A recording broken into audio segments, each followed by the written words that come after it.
I'm Dr. Julie Cerel. I'm a licensed clinical psychologist and associate professor in the College of Social Work at the University of Kentucky.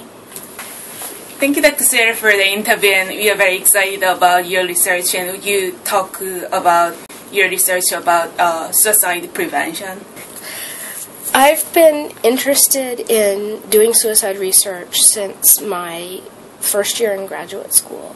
I was working on a study of childhood bereavement from all causes, and I was really most interested in events that happen to a child that are outside of their control, especially kind of parental psychopathology.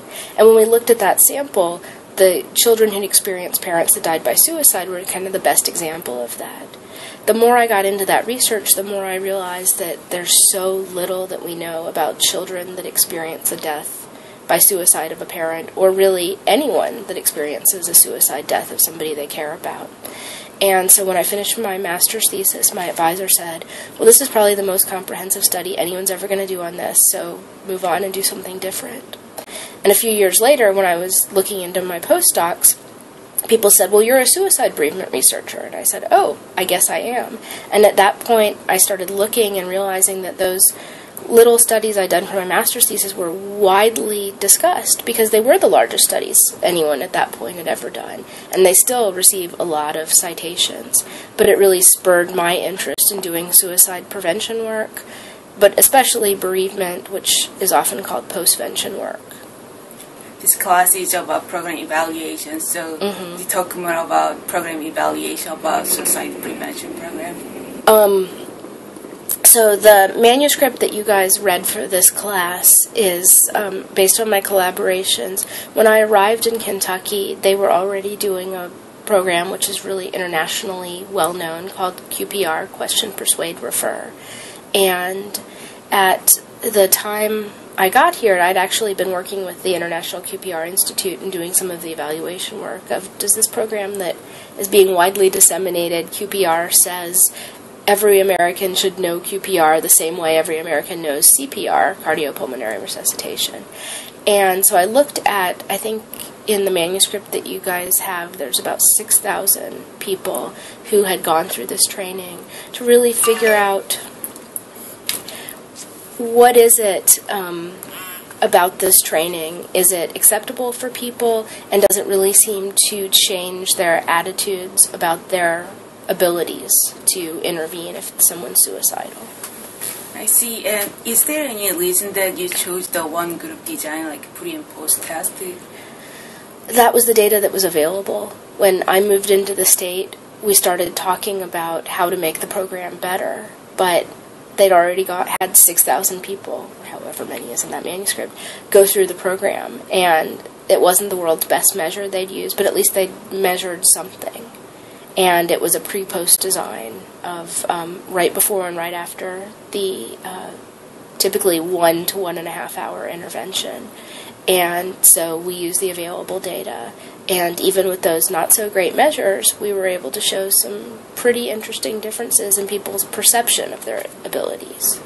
And what is the impact of this research on the social work research and also academia and community and policymakers? I think there's a couple of implications. One is you have to meet communities where they are.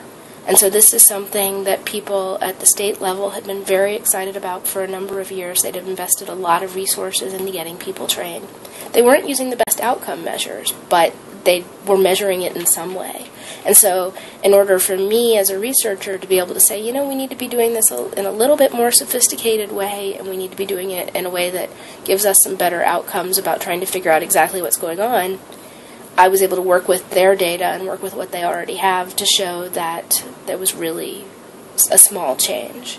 The other thing is this manuscript took a very long time to get published. It kind of went through several different journals. The journal it ended up getting published in seemed to have lost it for about 2 years. And so part of it was being persistent and kind of keeping in contact with the journal, not because by the time the findings came out they weren't very interesting, because other people had published much more sophisticated work on this area, but because it was a way of showing my collaborators within the state that, hey, this is something that's important to all of us, and I know you've invested a lot in it, and it's important for us to show how we've done it. And would you say something for the future social workers who are interested in suicide prevention? As narrow as suicide prevention seems, it's actually quite a large area.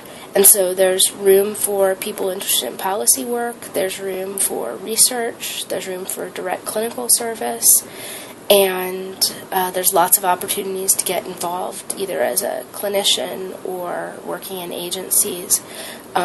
There's a Kentucky Suicide Prevention Group, which is active. There's the American Association of Suicidology, which is the national organization. Suicide is a problem that kind of cuts across sociodemographic factors. It cuts across the lifespan. And so there's really opportunities with whatever area that people have interest to think about suicide prevention as at least part of the work that they do.